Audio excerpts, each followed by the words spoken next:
Saudações sustentáveis, pessoal, aqui é o professor Paulo Vieira. Nós vamos dar continuidade na nossa aula sobre padrão de potabilidade da água, controle e vigilância, qualidade da água para o consumo humano. Então,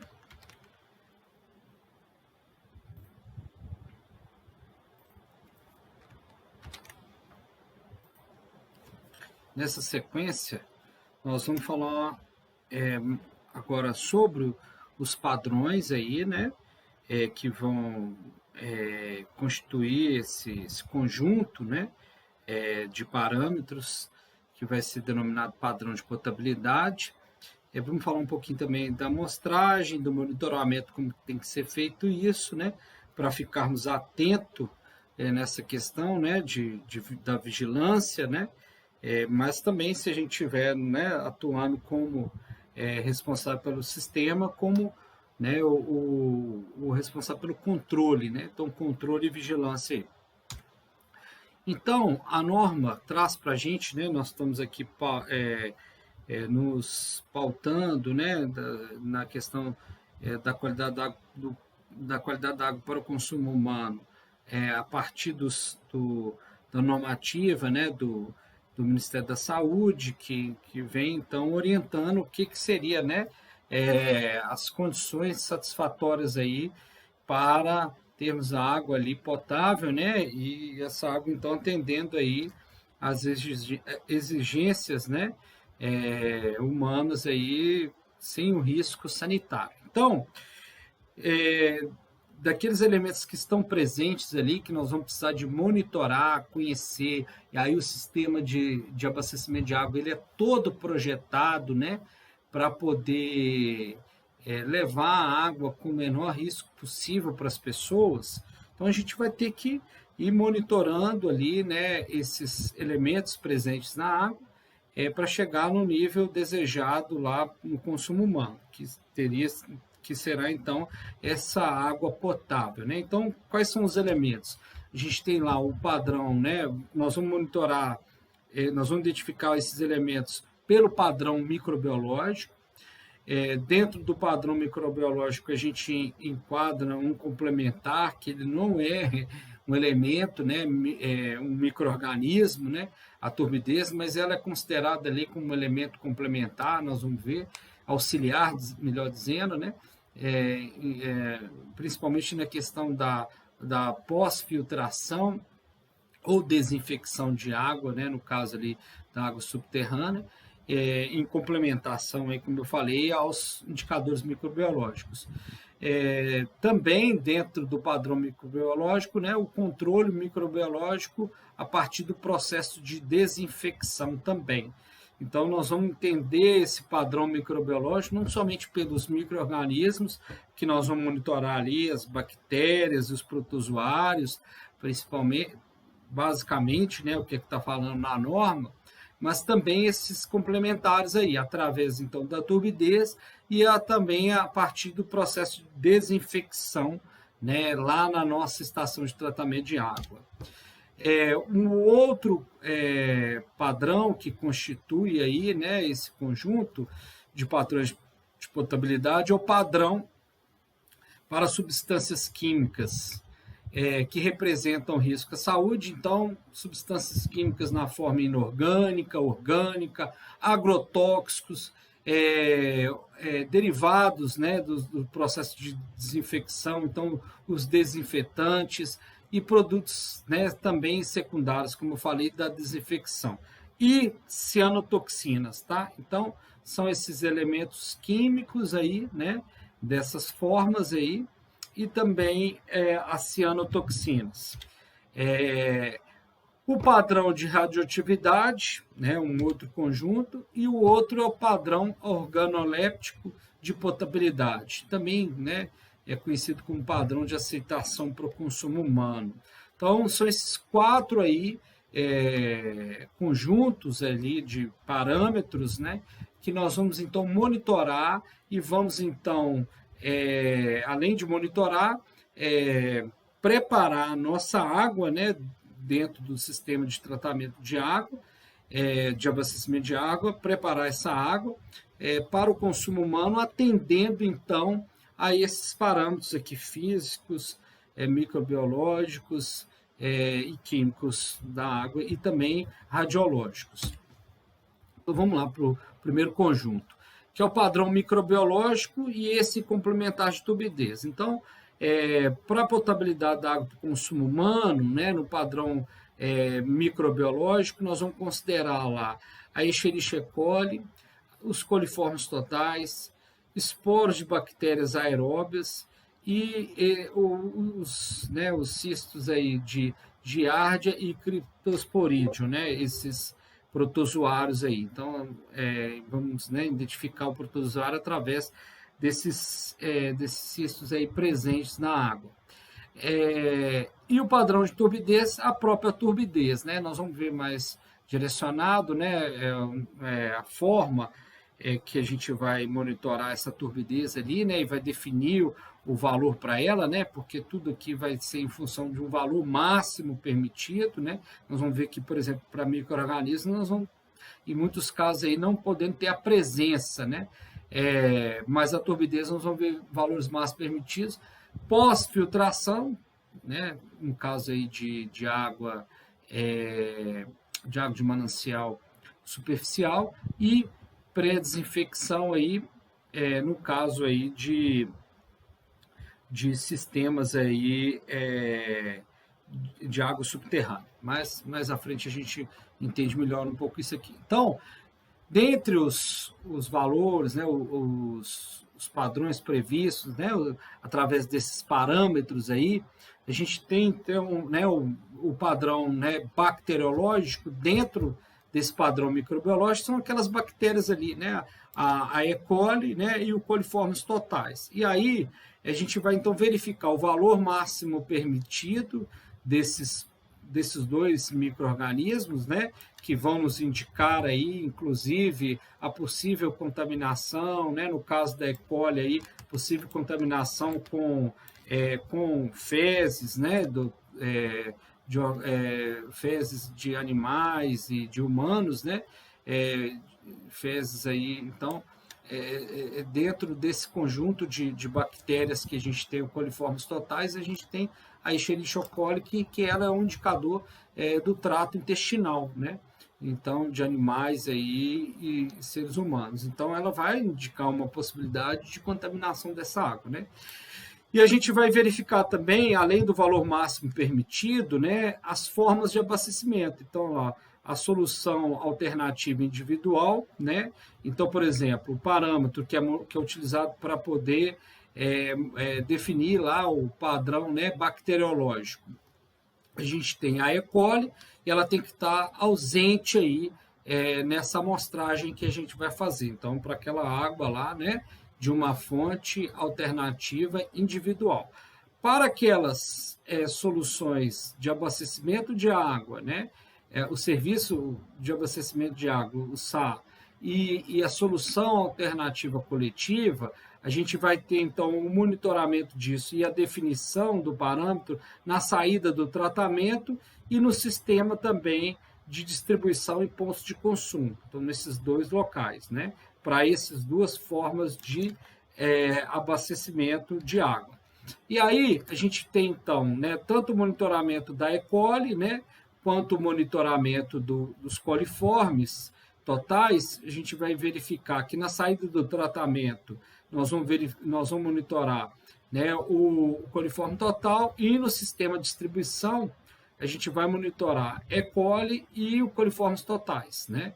E aí, no caso da E. coli, veja bem, no sistema de distribuição e nos pontos de consumo, então, esse ponto de consumo a norma não definiu bem quais seriam, mas ponto de consumo, né, após, né, ali no sistema de distribuição, na nossa instalação predial, né?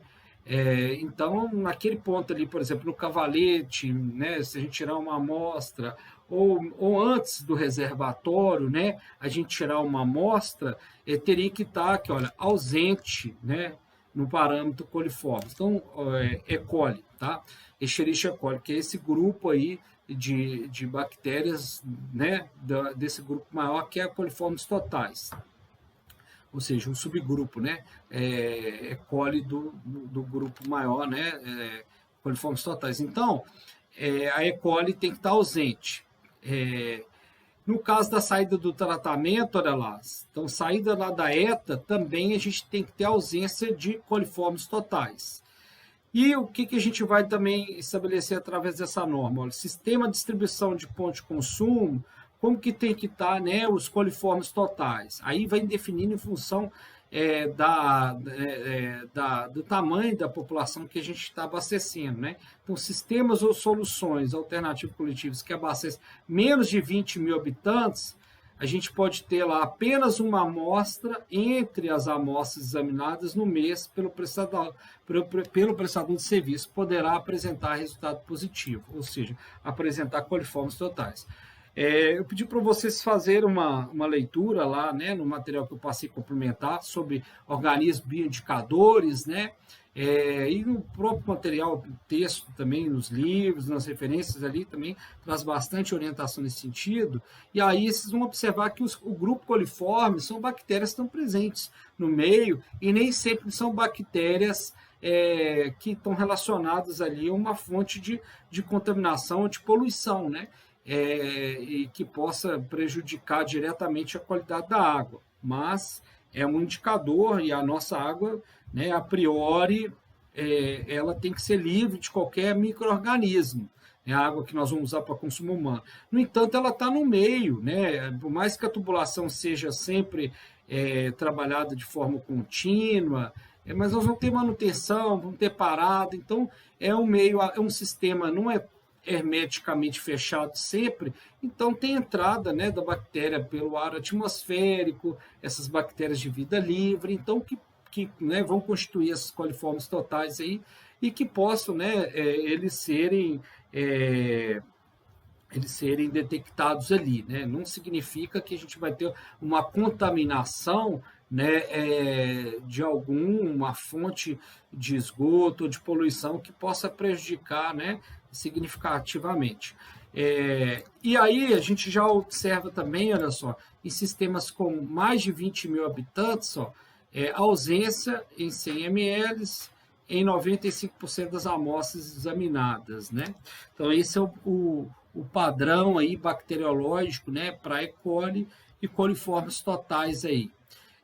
Para o padrão de turbidez, dentro desse conjunto de padrão microbiológico, né, a norma traz para a gente, né, os valores máximos permitidos em função da forma de tratamento da água. Então, quando ocorre lá por meio de filtração rápida, né, com um tratamento completo ou filtração direta, né, um tratamento convencional que a gente fala, né, seguido, ele é iniciado com o processo de coagulação, floculação, e depois passa pela filtração, e aí segue para a desinfecção, né? Então, a gente tem lá, olha, o valor máximo permitido é de 0,5 unidade de turbidez em 95% das amostras, e 1 unidade de turbidez no restante das amostras mensais coletadas, né? Então, 95% tem que estar aí até 0,5, né? E aí ele pede, olha lá, para monitorar o número de amostras, olha só, uma amostra a cada 2 horas, né? Após aí a filtração rápida, né? No caso, olha lá, de filtração em membrana, uma outra forma da gente fazer o processo de tratamento da água, ele já exige lá, né, uma turbidez menor de 0,1 em 99% das amostras. E aí vem também definindo a frequência que a gente tem que amostrar nisso aí no sistema de tratamento, né, lá na ETA. Filtração lenta, ó, quando a gente tem uma filtração lenta da água, né, a água permite ali, né, uma água de melhor qualidade, permite a gente ter um sistema mais simplificado de tratamento de água, filtração lenta, e aí ele já permite uma turbidez um pouquinho maior, ó, de 1 unidade de turbidez em 95% das amostras, e podemos ter lá naqueles outros 5%, olha lá, 2 turbidez nos restantes das amostras coletadas mensalmente. Então, exige, inclusive, uma amostra, né, coletada aí, uma amostra coletada coletada, né, por dia. E o processo, né, de tratamento através de desinfecção, né, somente a desinfecção da água, né, e aí isso ocorre, como eu já tinha falado anteriormente, para as águas subterrâneas, né, e aí a gente vai ter uma turbidez lá, né, monitorar aí essa turbidez aí até né, uma unidade de turbidez em 95% das amostras, né, e podendo ter aí nas outras, né, até 5 unidades de turbidez, e aí a nossa amostragem, né, já é semanal, no caso da turbidez. Então, como esse parâmetro é complementar para o aspecto microbiológico.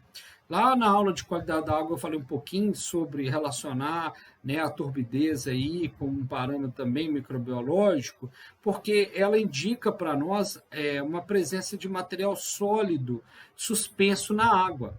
Então, esse material sólido suspenso na água pode ser um micro-organismo ou pode ser um sólido particulado, seja de uma matéria orgânica, seja de um grão de areia,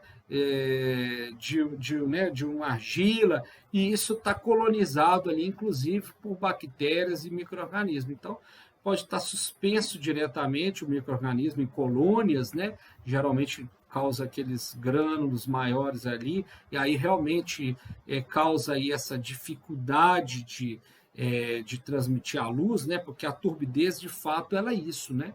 Ela mede ali não o sólido presente, mas mede ali a capacidade da luz passar pelaquela amostra, né, de água. Então, quanto mais luz passa, menor a gente tem turbidez na água, ou menor a gente tem sólidos na água. Então, quando a água tem muitos sólidos, está muito turva, quando a gente vai medir a turbidez, a gente vai medir através de um equipamento que lança uma luz, e aí pouca luz vai ser passada pelo outro lado da amostra, né? E aí a gente vai ter, então, uma indicação que tem muitos sólidos ali, então passou pouca luz, né? Então, isso também pode indicar ali a presença aí de micro-organismos suspensos na água. Em todos a extensão do sistema de distribuição, né, rede e reservatório, ou pontos de consumo, como eu já falei lá no cavalete, por exemplo, né, e naquela torneira que a gente tem após o cavalete, deve atender, né, o valor máximo permitido de 5 unidades de turbidez. Tá? Então, os valores na saída do tratamento são esses que estão apresentados na tabela, e lá na rede até 5 unidades de turbidez. Padrão microbiológico para o consumo humano, né? Aí algumas outras, né, considerações aqui. Então, tanto para o sistema de abastecimento quanto para a solução alternativa coletiva, que utilizam aqui, ó, mananciais superficiais, então rios, córregos, lagos, né, devem realizar monitoramento mensal da E. coli nos pontos de captação de água. Aqui lá a gente estava falando, né, lá nos sistemas no sistema de distribuição, né, então a gente falou no sistema de distribuição, falou lá na saída do tratamento, né? Agora a gente está falando aqui na captação, lá na nosso rio, lá no ponto de captação de água. Então, exige que a gente monitore, olha só, pelo menos mensal a E. coli, no caso aí, se é um sistema ou uma solução alternativa coletiva, né? Então, ele vem trazendo algumas definições que eu não vou entrar aqui em detalhes, né? Nesse momento não nos interessa, né? Mas interessa a gente entender que, em função ali, por exemplo, no caso da eficiência de remoção da ETA, a gente vai ter que acrescentar outros parâmetros, né? Então, a gente, no caso aqui, ele acrescenta um outro parâmetro microbiológico, que é o esporos de bactérias aeróbias, né? Quando foi identificada média geométrica móvel nos últimos 12 meses de monitoramento maior ou igual a 1.000 E. coli. Ó. Então, se a gente achou que é muito comum em água contaminada, né? Então, a gente tem ali 10 a sétima, 10 a oitava, 10 a décima, né? Então, vai aumentando muito em função da concentração ali de esgoto, inclusive, que a gente joga, né? Então, se a gente observou essa concentração de E. coli lá, a gente então tem que partir por né, um indicador ali também complementar, que é os esporos de bactérias aeróbias, né? Aí a norma vem ainda colocando, olha, amostragem realizada em água bruta na ETA e na água filtrada, para esses casos. No caso aí de média aritmética da avaliação de eficiência de remoção, com base no mínimo em 4 amostragens no mês. Aí deve ser monitorado aí também aí cistos, né, de Giardia e os cistos de criptosporídeo. Então já parte aí para um outro bioindicador, né? Esses bioindicadores que vão, esses cistos, né, que vão indicar aí a provável presença ali de protozoários, né? Giardia e o criptosporídeo ali no ponto de captação da água. Caso seja realizada a pré-oxidação, ainda lá, se a gente precisar de fazer a pré-oxidação da água, né, por exemplo, para poder remover ferro e manganês, né, se tiver muito ferro e manganês, aí, né, deve proceder o monitoramento de criptosporídeo e giardia novamente, né. Aí, enfim, falando também, iniciado o monitoramento, pode interromper os esporos de bactérias aeróbias. Então, assim, ele traz aí outros parâmetros complementares, né, para, né, um monitoramento ali microbiológico que vão além do bacteriológico, que seria ali esses outros indicadores aí, né, os esporos de bactérias aeróbias e esses cistos aí desses protozoários. Ainda complementar, né, ao parâmetro, ao padrão microbiológico, né, a gente tem lá complementar a turbidez, assim como também o processo da desinfecção. Então, a gente tem lá, né, tanto para o sistema quanto para a solução, supridas aí por manancial subterrâneo, com ausência de contaminação de E. coli, né, devem adicionar agente desinfetante, né? Então, assim, mesmo que a gente não tenha, né, presença, né, nessa água subterrânea, deve ser ainda adicionado aí o agente desinfetante, né? Então, por exemplo, o cloro, né? E a gente vai ver que tem que manter essa quantidade de cloro, inclusive na rede. Quando o manancial subterrâneo apresentar E. coli, né, no processo de desinfecção da água por meio de cloração, deve ser observado os tempos de contato e concentrações residuais, né, na saída do tanque. Então, parâmetros aqui né, para ajudar no tratamento, né, que deve ser, inclusive, né, considerados. Esse é um outro parâmetro também muito importante, olha, no caso, né, de operação e manutenção de redes, ó. Obrigatória a manutenção de, no mínimo, 0,2 mg de cloro residual livre ou 2 mg de cloro residual combinado ou de 0,2 de dióxido de cloro, que são as formas de cloro que podem ser monitoradas, né? O cloro residual livre, né? O cloro residual combinado ou essa forma que é o dióxido de cloro. Então, para cada uma tem uma concentração aí, né? Mínima aí, em toda a extensão do sistema de distribuição, tá? Considerando, novamente, sistema de distribuição, a rede e o reservatório, caso tenha, né? E também nos pontos de consumo, tá? Então, vocês vão ver que a gente modela, inclusive, a questão hidráulica da rede, até verificando a concentração de cloro, né? Então, isso é um parâmetro importante. A gente, depois de calcular, projetar a rede lá, a gente pode vir simulando quanto de cloro eu vou ter na rede em função de todo o trecho que a rede tem, da quantidade de água, do tempo que ela vai ficar ali e tudo mais, né? Então, a gente faz uma simulação também dessa concentração de cloro na rede, né, para poder verificar justamente se você está atendendo esse parâmetro. Naturalmente que isso aqui, né, quando o sistema não é existente, né, a gente vai, então, monitorar. Então, vai lá na rede e coletar, né, de acordo ali com aquelas frequências exigidas.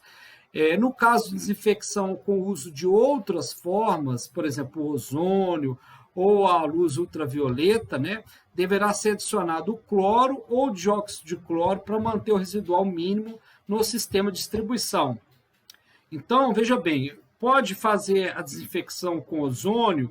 Pode. Pode fazer com ultravioleta? Pode. Vai ser analisada a viabilidade econômica e técnica de instalar isso lá, né?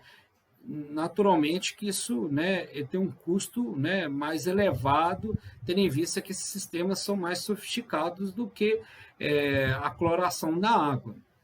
Então, mas se foi identificada a viabilidade por outros motivos, inclusive, além desses econômicos e técnicos, né, será que eu vou conseguir manter a operação disso aqui na minha localidade, né? Então, uma avaliação técnica da tecnologia ali naquela localidade, eu ainda tenho que manter na rede, como está falando, né, na norma, né, um residual mínimo de cloro, que a gente falou aqui antes, né?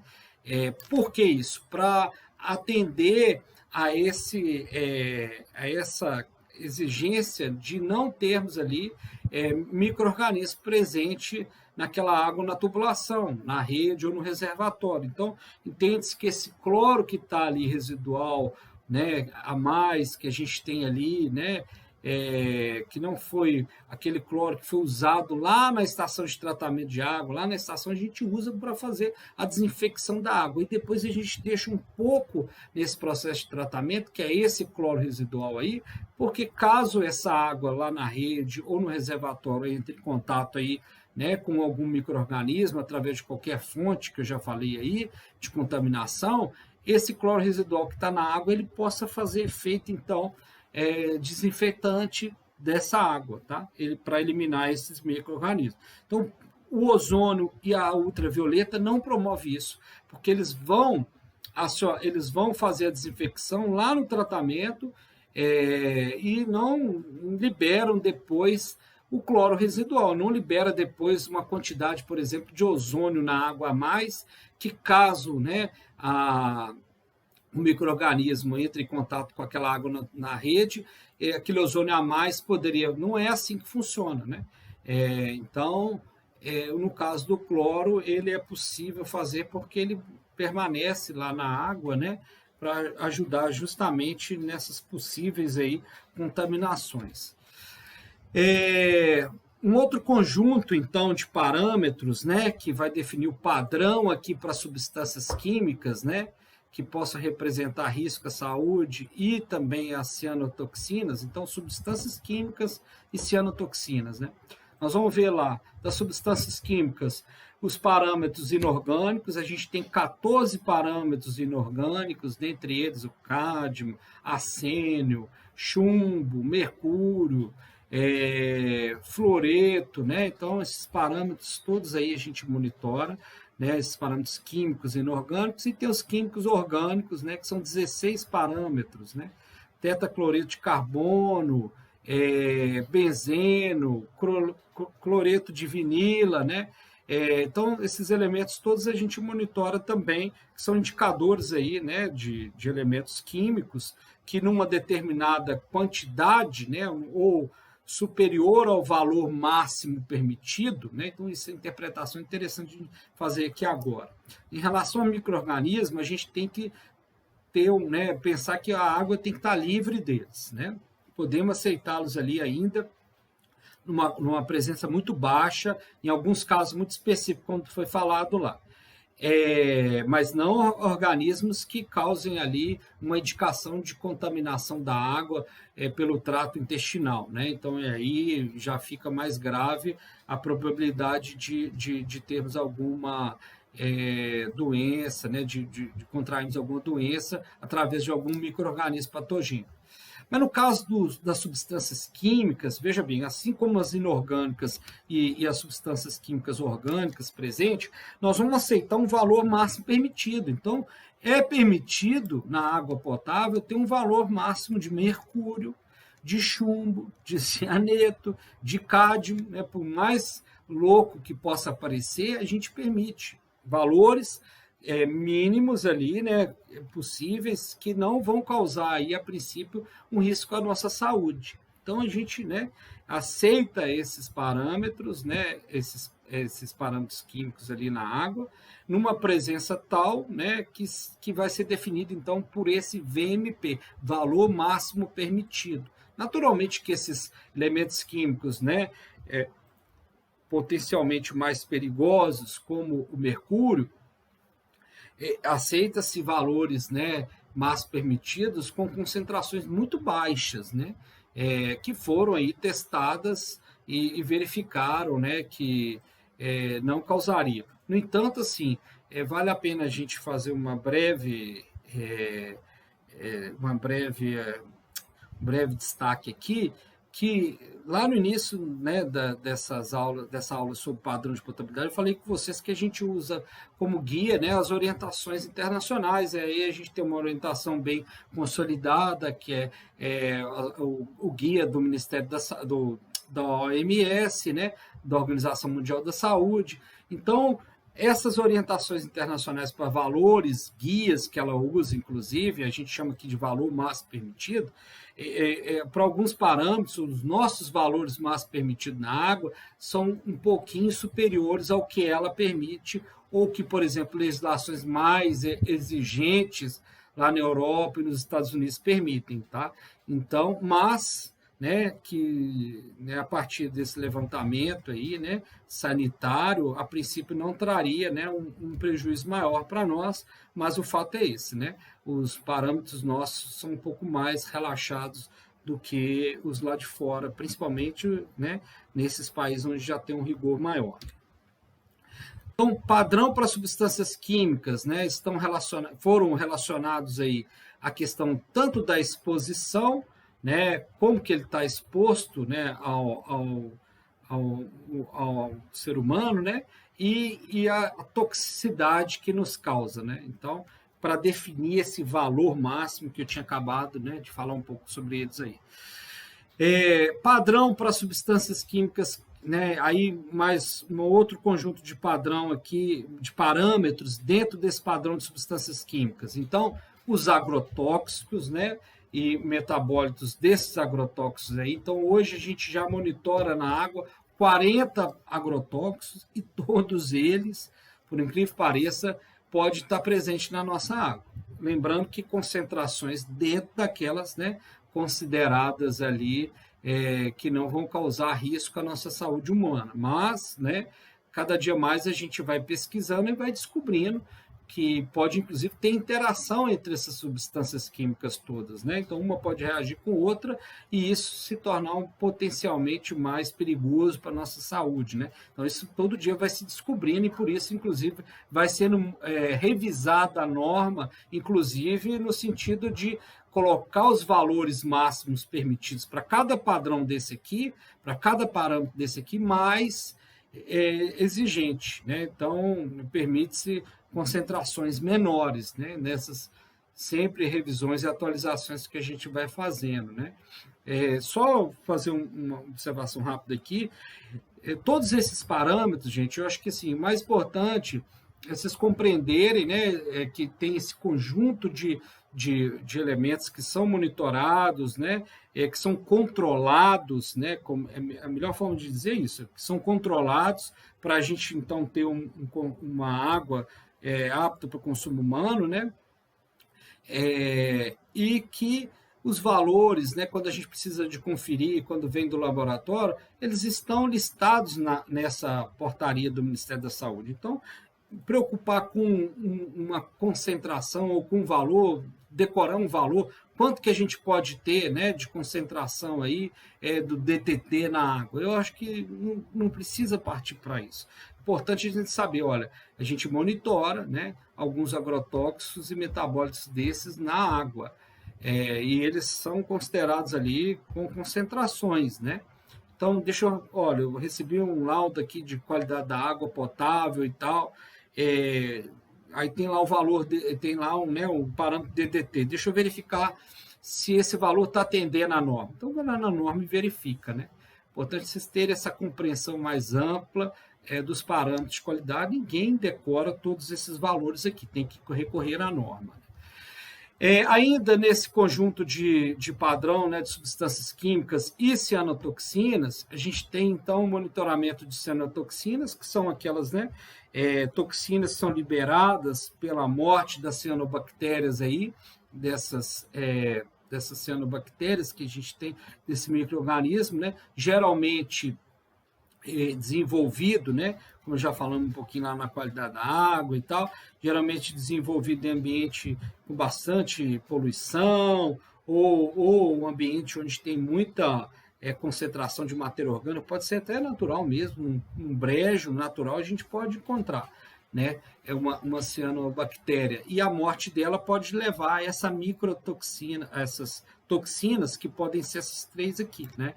A gente monitora elas, as microcistinas, as saxitoxinas e as cilindrospermopsinas, né? São essas três cianotoxinas que a gente monitora. E também monitoramos nesse conjunto de padrão de substâncias químicas os desinfetantes e produtos secundários da desinfecção. São 10 parâmetros, né? Dentre eles o trialometanos, né?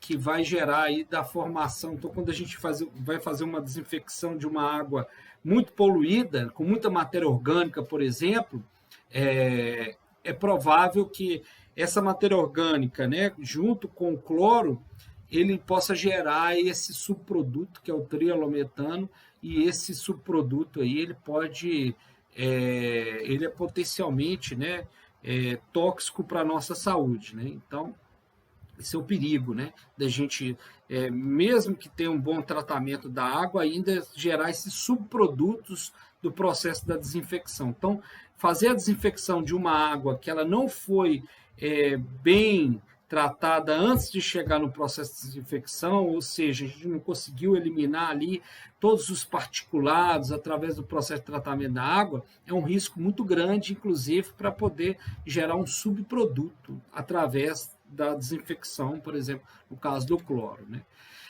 Temos um outro conjunto, né, de padrão, que é o padrão da radioatividade, e o outro padrão, que é o padrão, né, de aceitação humana, mas a forma, né, técnica de a gente dizer que é o padrão organoléptico, né? Então, a gente tem lá do radioatividade, a gente vai monitorar, né, a radioatividade alfa, radioatividade beta, né, dessa água.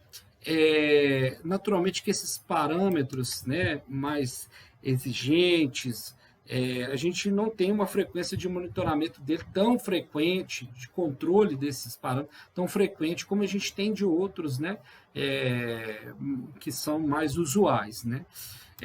Agora, esses aqui eu vou destacar um pouquinho mais com vocês, né, que esses parâmetros que vão identificar, então, o conjunto de padrão organoléptico, né? Então, nós temos lá o alumínio, cloreto, dureza, né? Mas eu acho que é importante a gente, nesse momento, entender a relação desses elementos aqui com possíveis percepções da população no sistema de abastecimento de água, né? Então, como gestores, esse padrão, esses elementos, né?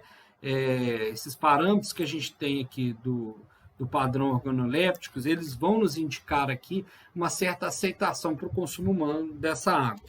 Então, a gente tem lá estabelecido lá, né, com base em critérios de ordem estética e organolépticas aí, né, o sabor, o odor da água, né?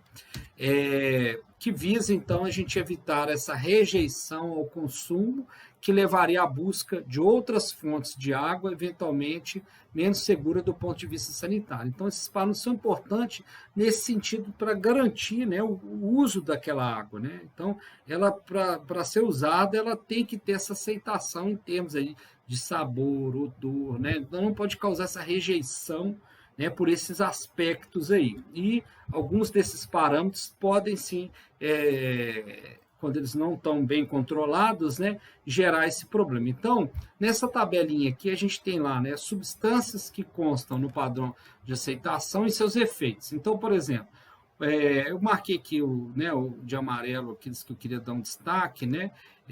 Mas os outros, por exemplo, cloreto não está marcado aqui, então pode dar um certo sabor na água, né? Um sabor mais salgadinho, vamos dizer assim, na água, mais salobro, né? E aí já começa a gerar uma certa rejeição, né? Tendo em vista que se espera uma água potável, né? Sem cheiro, sem sabor, sem odor, né?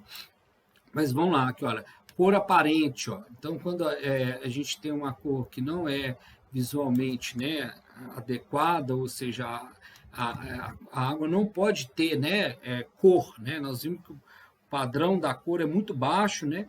E ela vai indicar, a cor vai indicar para nós o que está dissolvido ali na água, né?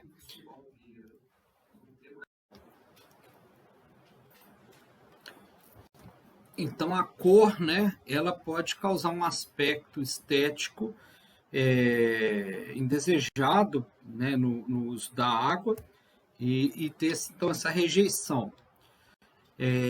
Um outro parâmetro também, dentro desse conjunto de parâmetros do padrão organoléptico, né, é o ferro. Né? O ferro, então, ele pode causar aspecto estético, né, pelo fato da turbidez e da cor também. Ele pode estar ali, no caso, pensando, né, no monitoramento dele, através da turbidez, ele pode estar suspenso, então ele pode estar na forma de particulado, então causando ali uma turbidez na água, né? Uma água mais turva, então você pega um copo d'água e vê aquelas partículas sólidas na água. Você falou, opa, essa água aí não é uma água potável, né? Ou então ele pode estar dissolvido na água, gerando então cor para a água. Então aquela água que eu coloquei para vocês aí com aquele, né, aquela cor ferruginosa, ou às vezes uma cor, né, mais acentuada, né, com aquela cor que a gente fala de Coca-Cola, né? Então, relacionada, por exemplo, né, a gente fazer assim uma analogia, né, com aquela água do café, né? O café passou por um filtro ali e ficou poucas partículas suspensas, a maior parte delas estão dissolvidas que geraram aquela cor na água, né? A cor ali do café ali. Então, o ferro também pode gerar essa situação aí e gerar cor para a água, então trazer esse aspecto, né, estético negativo. E a turbidez também, né, eu destaquei aqui, é um outro parâmetro, né, que pode, um outro parâmetro também, né, que pode indicar aí tanto aspecto estético, indicação também da integridade do sistema. Então, se a água potável está chegando com bastante sólidos, né, monitorado através da turbidez, a gente pode indicar aí, né, que o sistema não está íntegro, algum ponto dele, né, aquela múltipla barreira lá, algum ponto está falhando aí em receber esse sólido. Então, nós temos outras substâncias aqui, né, e os efeitos que elas podem causar aí para essa aceitação humana. Pois bem, esses são os parâmetros, né, desses conjuntos aí que a gente tem, né, de padrão de potabilidade. O padrão lá, o conjunto de parâmetros que vai definir o padrão microbiológico, o padrão químico, né, e de cianotoxinas, o padrão lá, o conjunto de parâmetros lá que vai definir o padrão radiológico e também o conjunto de parâmetros que vão definir ali o padrão de aceitação humana ou, como é colocado mais tecnicamente na norma, né, organolépticos. Né? Então, esses 4 são os conjuntos de parâmetros que a gente monitora. Então, a norma traz lá várias tabelas trazendo ali o limite que a gente pode ter desses parâmetros na água, que esse limite é conhecido do valor máximo permitido. Então, quem faz o controle, né, da água de consumo humano, que é o responsável, e quem faz a fiscalização, que é o órgão de saúde responsável, tem que estar, né, sempre monitorando esse parâmetro aí, né? No caso do órgão de saúde, né, fiscalizando, inclusive, quem deve monitorar. Mas o órgão de saúde também, ele, a qualquer momento, ele pode ir lá e fazer o seu monitoramento próprio. Né? A princípio, é combinado esse plano de amostragem aqui, né, que a norma estabelece, né? Então, a norma estabelece também como que deve ser feito esse controle desses parâmetros aqui em termos de monitoramento desses parâmetros. Então, a norma traz através, né, da indicação aqui do planos de amostragem de controle de qualidade da água. Né? ela vai falar lá um número mínimo de amostras, né, que vai variar em função do parâmetro da qualidade. Então, para cada parâmetro vai ter um número de amostra definido, ponto de amostragem, como na saída do tratamento, reservatório e rede, como a gente já vem vendo, né? Porte da população, a gente viu um exemplo lá nesse sentido, e também em função do tipo de manancial, o manancial superficial ou subterrâneo. Nós vimos que o manancial superficial, inclusive para aqueles padrões bacteriológicos lá, já tem uma exigência maior, né, do que para o manancial subterrâneo. Aí trazendo aqui algumas informações, né, que a norma traz, pensando aqui em termos dos responsáveis, né, então, do sistema lá de abastecimento de água e da solução alternativa coletiva, ele fala lá que deve analisar pelo menos uma amostra semestral da água bruta em cada ponto de captação com vista a uma gestão preventiva de risco. Então, lá na captação, é exigido aqui fazer pelo menos uma amostragem com todos esses parâmetros aqui, né, da água bruta. Então, para manancial superficial, esses parâmetros aqui que estão sendo listados, e para os subterrâneos, esses outros aqui, né?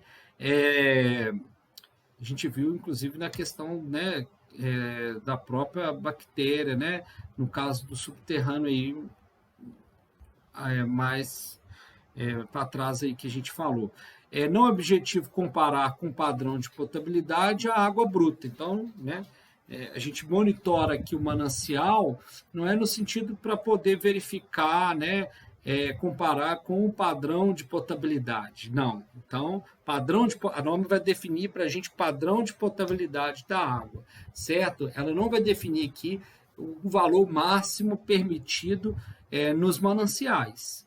Mas é importante a gente conhecer o valor presente nos mananciais, primeiro porque ele já está identificado lá naquela norma que a gente viu de meio ambiente do CONAMA, né, definindo ali os padrões de qualidade da água, dos corpos hídricos ali, para definir as classes, né? Então é importante naquele sentido. E aqui é importante para a gente, né, verificar o quanto vai ter que ser removido, né, vai ter que ser retirado para atender um valor máximo permitido, que é o valor lá de cada parâmetro daqueles 4 conjuntos de padrão de potabilidade, né? Então, os propósitos aqui avaliar a variação da qualidade da água, a adequação ao tratamento, como eu falei, e só destacando mais uma coisa aqui em relação a essa variação da qualidade da água, é porque ao longo do ano, né, o operador do abastecimento de água tem que entender isso, né? Aquilo que a gente já falou um pouquinho antes, no período chuvoso, no período seco, alguns parâmetros eles se alteram, né? Então, isso vai me exigir também trabalhar de forma apropriada dentro do meu sistema de abastecimento de água, né? Então, a minha ETA, minha estação de tratamento de água, vai ter que trabalhar, né, de forma adequada quando eu tenho mais sólidos na água, né? Por exemplo, num período chuvoso, eu posso arrastar muitos sólidos e aí ela vai ter que remover, porque senão eu não vou atender o padrão de turbidez, né, que está lá definido.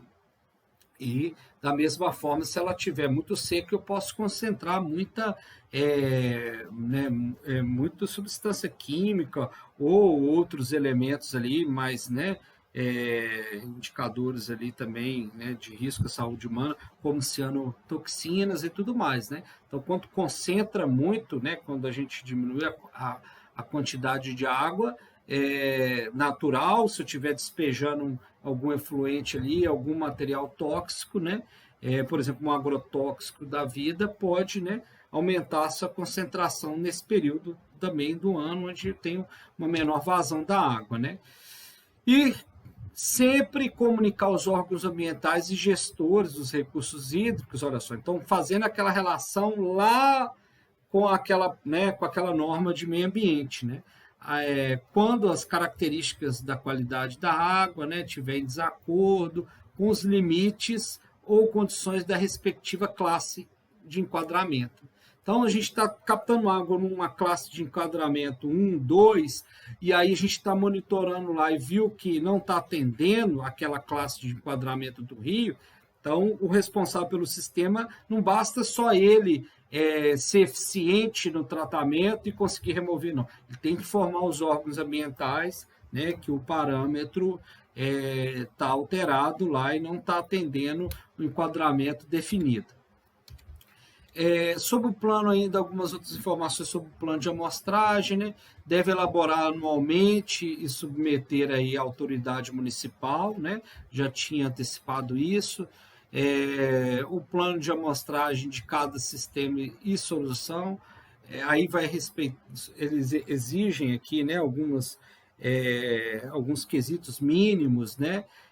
Desde a distribuição aí uniforme das coletas, do período de ano, representatividade da coleta no sistema, né? Então, locais de concentração, ficar atento para locais de concentração populacional. Então, aquele bairro tem muita gente, está muito adensado, então ali precisa de aumentar o ponto de monitoramento, a frequência, se for o caso também. Aqueles locais de maior circulação, grupos vulneráveis, então a gente está ali numa área onde que tem, né, uma favela, tem uma vila, tem uma ocupação e tem um sistema de abastecimento de atendendo, né? A gente tem que ficar atento para isso, inclusive se tiver localidades com ocorrências sanitárias, né? Então, se o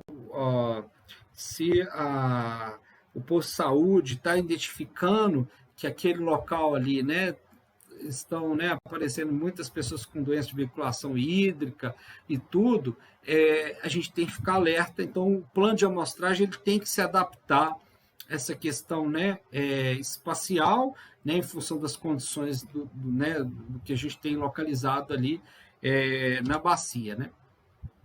Em todas as amostras coletadas para análise bacteriológica deve ser efetuada a medição, né, desses parâmetros aqui, cor, turbidez residual e residual de desinfetante, né? Coleta de amostras para análise de parâmetros agrotóxicos deverão considerar a avaliação dos seus usos na bacia.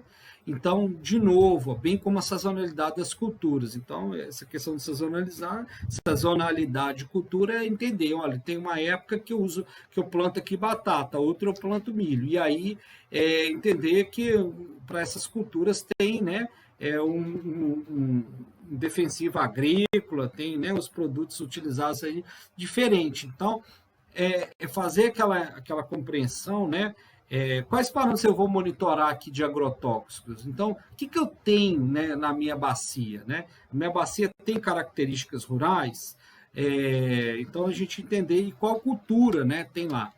O plano de amostragem deve abranger aglomerados subnormais, aquelas áreas irregulares que a gente tem, né, principalmente periféricas nas cidades, e grupos socialmente vulneráveis, né, abastecidos. Tá? Então, muitas vezes, né, o sistema de abastecimento de água chega até a entrada da comunidade e depois dali a comunidade distribui, né, de forma, né, própria, vamos dizer assim, ou irregular mesmo, né?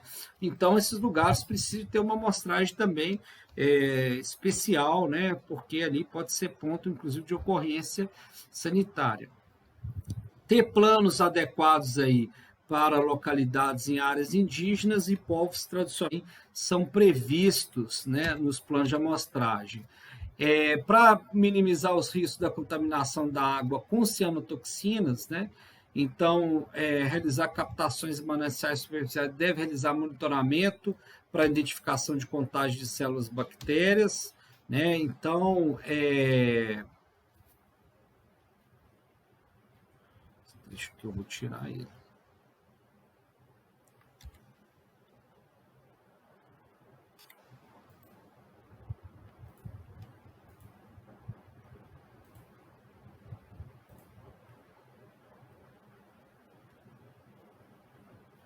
Essa tabela aqui, pessoal, traz para nós, né, uma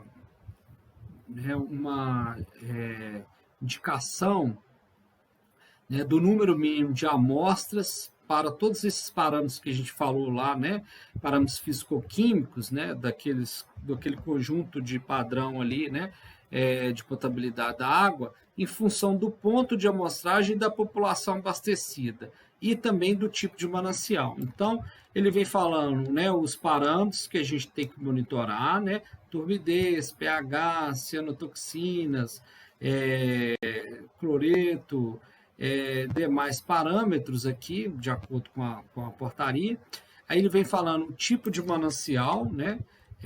Qual que é o tipo de manancial que eu estou captando a água, né? É superficial ou subterrâneo, né? E nós vamos ver que para alguns parâmetros vão diferenciar, para alguns tipos, dependendo do tipo de manancial, a gente vai variar principalmente na questão da frequência, ó. Frequência de amostragem para alguns parâmetros, tá vendo? Como no caso aqui da turbidez, residual desinfectante, cor, aparente e pH, né? Então, para manancial superficial ou para subterrâneo, a gente varia aqui a questão da frequência, né? E também em função, né, do sistema de distribuição, né? Devido ao porte da população. Então, população até 50 mil, que eu atendo no meu sistema de distribuição. População de 50 a 250 mil, né? Então, aí eu vou definir aqui, olha, número de amostras e, para alguns casos, a frequência novamente aqui, ó, né? Então, por exemplo, para a turbidez, né? A gente tem lá turbidez, residual desinfectante, cor aparente e pH, né? A gente vai ver que não vai alterar aqui em função do porte, né, que eu estou atendendo na minha rede, mas para outros parâmetros, né, nós vamos ter aí essa diferenciação em função do porte da população. E aí, nessa mesma forma, para os parâmetros microbiológicos também, né? Ele vai ser, então, definido em função da população abastecida, né? E também, no caso do coliformes totais, em função do tipo de manancial, né? Então, parâmetro aqui, né, microbiológico que a gente está tratando seria o bacteriológico, né, coliformes totais e a Escherichia coli. E aí, no caso do coliformes totais, né, o tipo de manancial vai definir para nós, uma amostragem, então, inclusive aqui na saída do tratamento, né, número de amostras por unidade de tratamento. Então, ele vai definir para a gente aqui essa frequência, né, e aqui ele vai falar para a gente, né, quantas amostras a gente tem que fazer em função da nossa população residente, né? Iniciando aí até 5 mil habitantes e vai até nas grandes cidades aí, né? Nas capitais maiores, que é acima de 1.140.000 habitantes. Então, ele vem trazendo para a gente um número mínimo de amostra, por exemplo, uma cidade até 5 mil. Qual que é o número de amostras que eu tenho que fazer para o caso aqui de coliformes totais e E. coli, né? Eu tenho que fazer pelo menos 5, ó, que eu tenho que fazer, né? No caso, se for um manancial subterrâneo, é semanal, né? No caso da saída do tratamento, tá vendo? Aqui é no sistema de distribuição. Então, eu tenho que fazer pelo menos 5 no sistema de distribuição e na saída do tratamento, se for superficial, eu tenho que fazer 2 amostras semanais. Então, na saída da ETA lá, ó, né? Se for subterrâneo, se eu for usar um poço para abastecer a cidade, eu tenho que, né, fazer uma amostra, né, semanal, né? Então tem que fazer uma amostra semanal na saída do tratamento, tá vendo? E E. coli aqui ele nem considera, né? Na saída do tratamento ele vai falar para a gente num sistema de distribuição, ok? Essa outra tabela traz para a gente também o número mínimo de amostras para aí já é no sistema alternativo coletivo, né? Solução alternativa coletiva. Então, traz para a gente também uma definição aí da quantidade, né? E a localidade das amostras, né? Então, na saída do tratamento, né? Lembrando, né, que a solução alternativa coletiva ela não tem rede. Então, o local de amostragem vai ser na saída do tratamento. Então, o plano de amostragem também desse tipo de forma de abastecimento, né, vai ter que definir um número mínimo de amostras, né? Número mínimo de amostras que eu vou, né, realizar em cada manancial, dependendo da forma que eu capto a água e definido aqui pelos parâmetros. E aí a norma traz para a gente também as penalidades, né, previstas aí no caso de descumprimento, né, dos responsáveis, né, penalidade, né, aos responsáveis dos sistemas, né, de abastecimento de água ou solução alternativa coletiva, isso penalidades sem considerar aí sanções de natureza civil ou penal cabíveis. Então, a partir ali da Lei 6437, né, que vem definindo aí as infrações à legislação sanitária federal, dentre as infrações, né, apresenta ali deixar de notificar doença ou zoonose transmissível ao homem, né? Então, se ocorrer, né, uma identificação no processo, né, nesse sentido, né, qual seria uma penalidade, né? Advertência, multa ou até intervenção no sistema. E quanto ao infrações aí que podem ser observadas quanto ao Código de Defesa do Consumidor, né, é aquela questão mais básica. O produto que a empresa se comprometeu é justamente a água potável. Então, se algum dos elementos ele não tiver dentro da definição, da identificação como água potável, é uma infração também ao Código de Defesa do Consumidor. Então, nós estamos falando aqui mais específicas, né? Essas duas mais específicas aqui, a questão, né, do descumprimento ao padrão de potabilidade, mas existem outras normativas estaduais e municipais que podem ser aplicadas.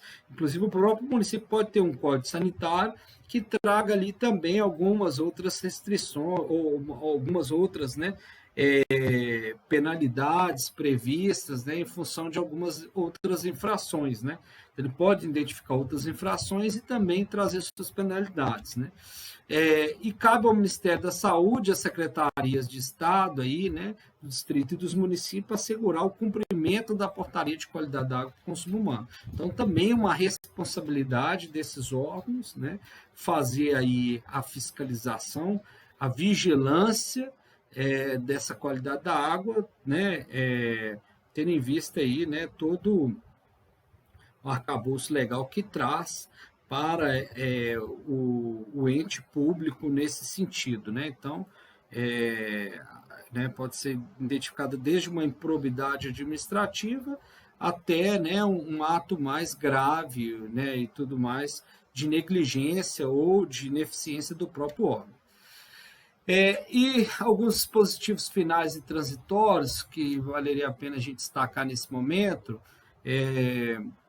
Então, dentre eles seriam aqui, olha, sempre que forem identificadas situações de risco à saúde, os responsáveis pelos sistemas aí, pelas formas de abastecimento de água, né, o sistema ou a solução alternativa coletiva e as autoridades de saúde pública devem, em conjunto, elaborar um plano de ação de tomar as medidas cabíveis, tá? Incluindo a eficaz comunicação à população. Então, ocorreu algum problema, né, que possa causar o risco à saúde. Então, desde a falta de água até ocorrer uma contaminação no sistema, tem que ser elaborado um plano de ação, porque a gente não pode ficar sem essa água em função ali de uma necessidade de saúde pública, né?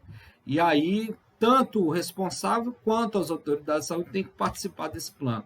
A autoridade de saúde poderá exigir responsáveis, né, pelo abastecimento de água, a elaboração e implementação do plano de segurança da água, né? Então, é uma outra forma da gente também ter essa garantia, né, da água, né, essa segurança hídrica, né? Então, ter esse plano que vai apresentar ali elementos de contingência, no caso aí de algum problema, né? Então, antecipa o plano de ação, né? Esse plano de segurança da água, sabe? Então, ele já deixa definido o que tem que ser executado diante de um determinado problema que venha a ocorrer. É facultado ao responsável, né, pelo abastecimento solicitar à autoridade de saúde pública alteração dos parâmetros monitorados da frequência mínima de amostragem, né, mediante apresentação de histórico de 2 anos de monitoramento do programa aí, né, de segurança da água. Então, se ele implantar esse programa de segurança da água e tiver um monitoramento de 2 anos, ele pode pedir uma revisão desses parâmetros que é monitorado, né, para o órgão aí sanitário. O Ministério da Saúde promoverá a revisão desse anexo, dessa norma, no prazo de 5 anos, ou a qualquer tempo. A gente já falou sobre essa necessidade, né? Prazo de 12 meses, vencimento de maio de 2022, para que os responsáveis promovam as adequações necessárias à implementação, por exemplo, aí do monitoramento de esporos de bactérias aeróbias, né? Então, a partir ali da publicação da norma, deu um prazo aí para atender, né? Não somente essa questão dessas bactérias, mas também os cistos aí de Giardia e os cistos de Cryptosporídeo, né? Então, gente, essas são, né, as normativas da norma, as orientações da norma, né? E aí, para encerrar, eu trouxe aqui para vocês, né, dados de monitoramento de água potável, né, onde a gente pode buscar. Então, a primeira base que a gente tem oficial desses dados é o Ciságua, como eu já tinha falado anteriormente, né? Esse programa esse instrumento, né? Esse sistema de informação, ou esse instrumento do programa Vigiágua, né?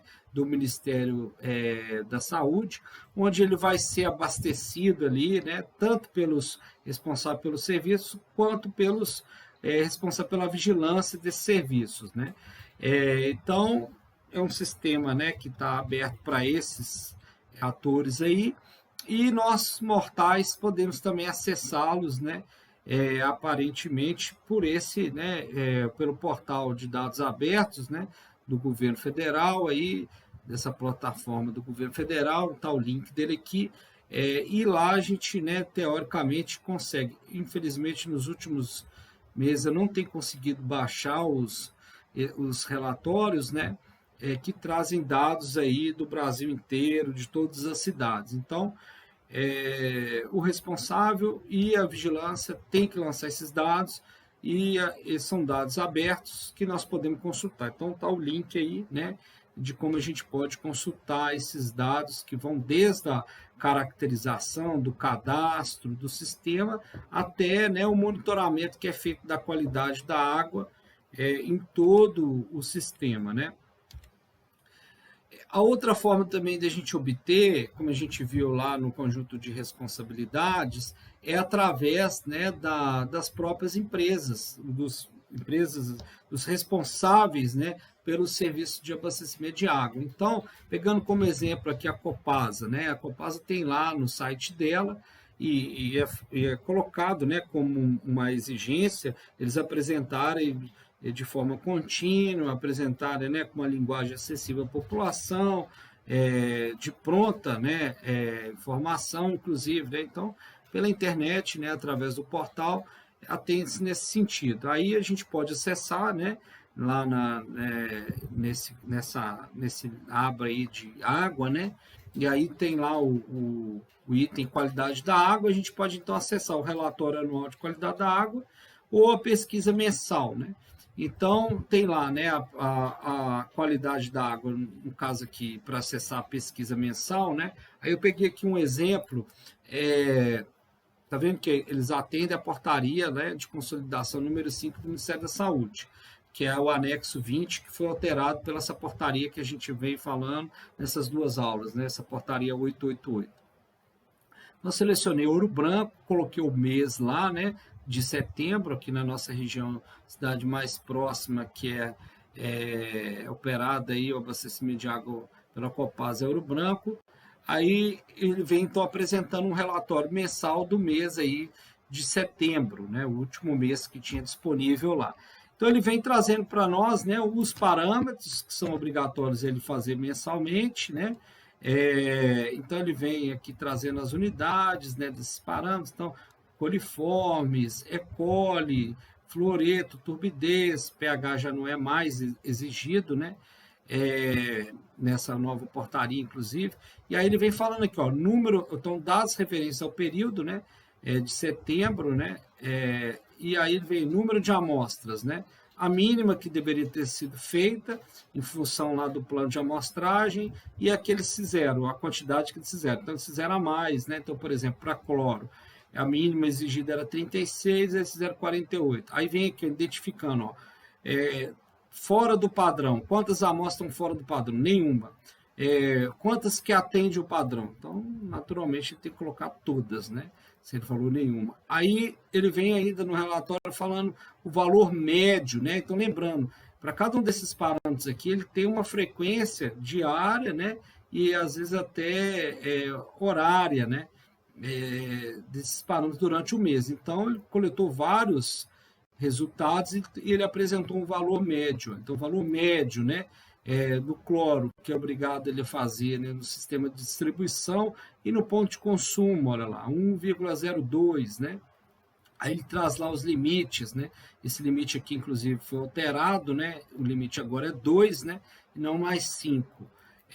Coliformes, olha só, o valor total, o E. coli aqui, olha, não teve presença, cor, qual que é o valor médio, turbidez, né? O valor da turbidez no sistema de distribuição 0,10, e aí ele vem trazendo qual que é o limite lá, 5, né?